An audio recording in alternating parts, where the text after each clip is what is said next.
और बस से रातों रात हॉस्पिटल पहुंचा 2 बजे। इसके बाद मेरे फादर हॉस्पिटल में वहां से 1-1.5 साल एडमिट रहे, कभी हॉस्पिटल कभी घर, कभी हॉस्पिटल कभी घर लगा रहा। 2 मेजर सर्जरीज हुई और उसके बाद आज पापा काफी ठीक है। बट इस पीरियड के अंदर मेरा बीटेक का पहला सेमेस्टर आया। पहला सेमेस्टर मतलब बीटेक में 6-6 महीने पे एग्जाम होते हैं, तो 6 महीने में मेरा पहला बड़ा पेपर आया। तो फर्स्ट ईयर के पेपर सामने थे और मैं कभी कॉलेज आता था कानपुर, कभी वापस घर जाता था इलाहाबाद। कॉलेज मेरा कानपुर में था, घर मेरा इलाहाबाद में, तो कभी मैं कॉलेज पहुंच जाऊं कानपुर, कभी घर आ जाऊं। कॉलेज जाना पड़ता था क्योंकि अटेंडेंस का ध्यान देना है, और घर आना पड़ता था क्योंकि पापा का ध्यान देना है। तो इन दोनों के बीच में फंसा था और मेरे सेमेस्टर आ गए, और सेमेस्टर के समय में भी कुछ ऐसा माहौल था कि पापा हॉस्पिटल में ही थे। तो सेमेस्टर से जस्ट पहले मैं घर आया था। अगले दिन मेरा फिजिक्स का पेपर है और मैं इस टाइम हॉस्पिटल में हूँ, और मैं सोच रहा हूँ कि मैं दोपहर से पढ़ाई स्टार्ट करूंगा, और फिजिक्स तो मेरा स्ट्रॉन्ग सब्जेक्ट है, मैं अच्छा कर ले जाऊंगा। दोपहर हो गई, मैंने फिजिक्स की किताब खोली, कुछ समझ में नहीं आ रहा था। मेरे को अचानक से फील हुआ कि एक तो मैं पुरानी चीज भी भूल गया हूँ, और दूसरी चीज यहाँ पे थोड़ी चीजें एडवांस लेवल पे चली गई हैं। शाम आते आते मैंने डिसीजन लिया कि हॉस्पिटल में पढ़ाई नहीं होगी, अपने को घर जाना पड़ेगा। प्लानिंग ये थी कि आज रात को तैयारी करेंगे, कल सुबह 5:30 की एक ट्रेन होती है, इलाहाबाद से जाएगी, उस टाइम हुआ करती थी, इलाहाबाद से कानपुर। मैंने कहा ठीक है, 4 घंटे के अंदर पहुंच जाऊंगा। 4-4.5 घंटे का रास्ता है अगर आप ट्रेन से प्रॉपर्ली आपको टाइमली पहुंचा दे। वैसे भी एग्जाम मेरा दोपहर के 2 से शाम के 5 बजे का था, तो प्लानिंग परफेक्ट थी, सारी कहानी सही थी। मैं घर पहुंचा, मैंने रात को पढ़ाई करना स्टार्ट किया 6 बजे से 7 बजे से 8 बजे से, और मैं लग गया रात को 11:30-12 बजे, और मुझे फील हो गया कि ये पेपर तो गया।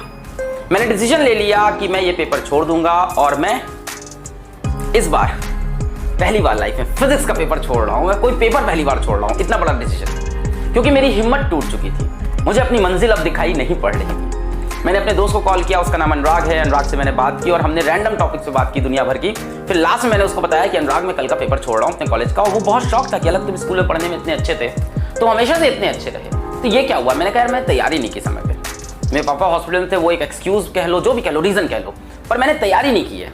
तो उसने मेरे को बड़ी अच्छी चीज बताई। उसने ये बोला कि तुम अभी गिव अप क्यों कर रहे हो, पेपर नहीं हुआ है, और जब तक पेपर नहीं हुआ है तब तक तुम्हारे पास समय बाकी है, तो तुम अभी गिव अप करके मेरे से आधा घंटा क्यों फोन पे बात कर रहे हो, तुम वापस अपना एफर्ट क्यों नहीं दे रहे हो। मेरे को उसकी बात सही लगी, मैंने फोन काटा, मैंने एफर्ट देना स्टार्ट किया। मैं रात भर जगा, 4 बजे सोया, 5-5 का अलार्म, 5-10 का अलार्म, इस तरह से अलार्म लगाए, उठा, तुरंत भागा स्टेशन, ट्रेन पकड़ा, ट्रेन के अंदर फिजिक्स किताब खोल के पढ़ता रहा।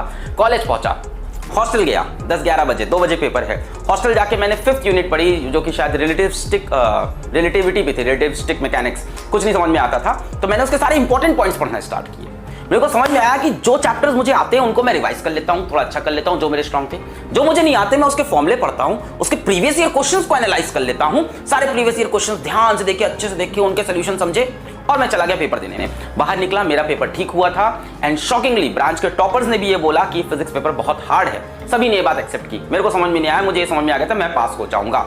मैं घर आ गया, रिजल्ट आया, और you will be shocked to know कि मेरे बीटेक के फर्स्ट सेमेस्टर में फिजिक्स में ब्रांच में हाईएस्ट नंबर थे। दिस इज अ फैक्ट, मेरे हाईएस्ट नंबर थे 100 में थे 86 हाईएस्ट होता है वहां पे। और दूसरी शॉकिंग बात ये थी कि 86 के बाद जो सेकंड हाईएस्ट था वो 80 था, 6 नंबर का मेरे पास लीड था। और मेरे बहुत अच्छे दोस्त जो आज की डेट में साइंटिस्ट हैं, उनके 36, 44, 54 नंबर थे। What does that mean? That means you should never give up. Last moment तक एफर्ट देना जरूरी है। देखो लास्ट मोमेंट में हमारे पास 2 रास्ते होते हैं, जो अनुराग की इस कॉल ने मुझको समझाया। एक रास्ता होता है